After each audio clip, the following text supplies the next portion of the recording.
Hello dear students. आज की video में हम बात करेंगे करेक्टरिस्टिक्स ऑफ डिसिप्लिन की।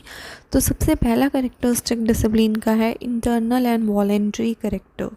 तो इसके बारे में बात कर लेते हैं कि ये है क्या। देखो, the actual discipline is internal and voluntary. जो एक्चुअल डिसिप्लिन है ना, वो इंटरनल है और वॉलेंट्री है। ये जो डिसिप्लिन है ये राइज होता है चाइल्ड के हर्ट से, and it is not imposed by a teacher. ये डिसिप्लिन टीचर के द्वारा नहीं इम्पोज किया जाता है। Children are trained in such a way, मतलब थोपा नहीं जाता, बच्चों को ही ट्रेन किया जाता है ऐसे वे में कि वो खुद ही फील करते हैं कि उन्हें ऑफिशियल के ऑर्डर्स को फॉलो करने की नीड है।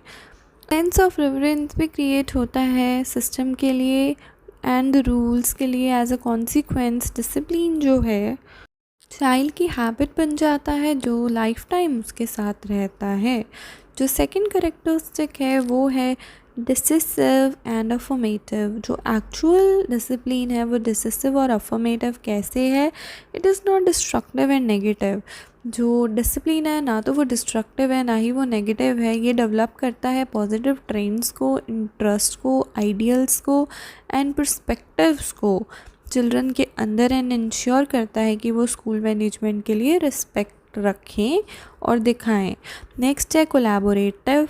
गुड डिसिप्लिन कोऑपरेटिव होता है एंड स्टूडेंट्स को उसमें सपोर्ट भी मिलता है।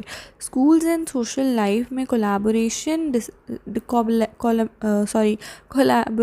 डिसिप्लिन बहुत ज़्यादा ज़रूरी है, नेसेसरी है। Next, based on love and affection, this one is also one of the characteristics of discipline. जो एक्चुअल डिसिप्लिन है वो लव और अफेक्शन पे ही तो बेस्ड है, जिसमें पेनल्टीज़ यूज ही नहीं होती हैं। जो कोऑपरेटिव एक्शंस हैं उनको बेस्ट मीन्स समझा जाता है इस्टेब्लिश करने के लिए डिसिप्लिन को। एंड डिसिप्लिन जो है वो लव पे ही बेस्ड है एंड ये हर्ट के द्वारा एक्सेप्टेड होता है हर एक बच्चे के। Now the next characteristics is based on democratic principles. Good discipline जो होता है ना वो डेमोक्रेटिव प्रिंसिपल्स पे बेस्ड होता है, डेमोक्रेटिक प्रिंसिपल्स पे। एंड जो डिसिप्लिन है वो बेस्ड होता है honour of the respected person and human behaviour towards all. Basically जो रिस्पेक्टेड पर्सन है उनके लिए ऑनर होता है बच्चों के दिल में, and human behaviour towards life वो भी चेंज होता है, डेवलप होता है through discipline. It has given equal opportunities इसने दी हैं रिफ्लेक्ट करने की एंड वर्क करने की टू रिफ्लेक्ट एवरीबॉडी। करेक्टरिस्टिक्स है based on independence. Rabindranath Tagore के अकॉर्डिंग जो चाइल्ड है उसको नर्चर और एजुकेट करना चाहिए इंडिपेंडेंट एनवायरनमेंट में, एंड टीचर को भी उसको गाइड करना चाहिए एज वेल एज मोटिवेटर का काम करना चाहिए स्टूडेंट्स के लिए। जो नेक्स्ट है वो है चाइल्ड सेंट्रिक। ये भी एक करेक्टरिस्टिक है डिसिप्लिन का। It is produced from with in the child. ये बच्चे के अंदर से ही प्रोड्यूस होता है, not forced on the child. बच्चे पे फोर्स नहीं किया जाता है। जो इफ़ेक्ट हैं चाइल्ड सेंटर डिसिप्लिन के वो टेम्परेरी नहीं है, एवर लास्टिंग है, लॉन्ग लास्टिंग है, और ये बच्चे के बिहेवियर को भी चेंज करते हैं और उसे रिस्पॉन्सिबल सिटीज़न भी बनाने में हेल्प करते हैं। नेक्स्ट है नॉट अचीव्ड। सो डिसिप्लिन जो है वो एक अचीवमेंट नहीं है इन इट्सेल्फ, बट वो तो ओनली मीन्स ऑफ ऑपरेशन है स्कूल प्रोग्राम्स में।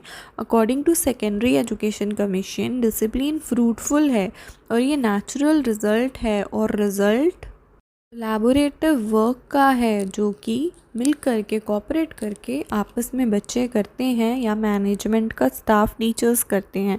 सो आई होप आपको इसके करेक्टरिस्टिक्स समझ में आ गए होंगे। टोटल इसके करेक्टरिस्टिक्स हैं 8, एंड नेक्स्ट वीडियो में हम नेचर ऑफ डिसिप्लिन डिस्कस कर लेंगे, उसके पॉइंट्स डिस्कस कर लेंगे। अब आपने एग्ज़ाम में लिखना कैसे है, देखो आपने एग्ज़ाम में सारे पॉइंट्स लिखने हैं। पॉइंट्स के अंदर जो जो मैंने आपको बताया है उसको समझने की कोशिश करके आप अपनी खुद की लैंग्वेज में भी लिख सकते हो, ठीक है। आप खुद की लैंग्वेज में भी लिख सकते हो, बट ट्राई करना कि सेम लिखो, एंड थोड़ा और बढ़ा करके भी आप लिख सकते हो, कुछ लाइंस ऐड कर सकते हो अगर आपको कुछ समझ में आता है तो। बिकॉज हम ज़्यादा से ज़्यादा अपने आंसर्स को बढ़ा करके लिखेंगे तो हमें मार्क्स अच्छे गेन होंगे। और जो लैंग्वेज आप यूज़ कर रहे हो, जो करेक्ट लाइंस हैं वो सही होनी चाहिए, बिकॉज सही नहीं होंगे कुछ भी लिख के आओगे तो मार्क्स गेन नहीं होंगे। अगर वीडियो अच्छे लगे तो वीडियो को लाइक कीजिएगा, चैनल को सब्सक्राइब कीजिएगा, बेल नोटिफिकेशन दबाना ना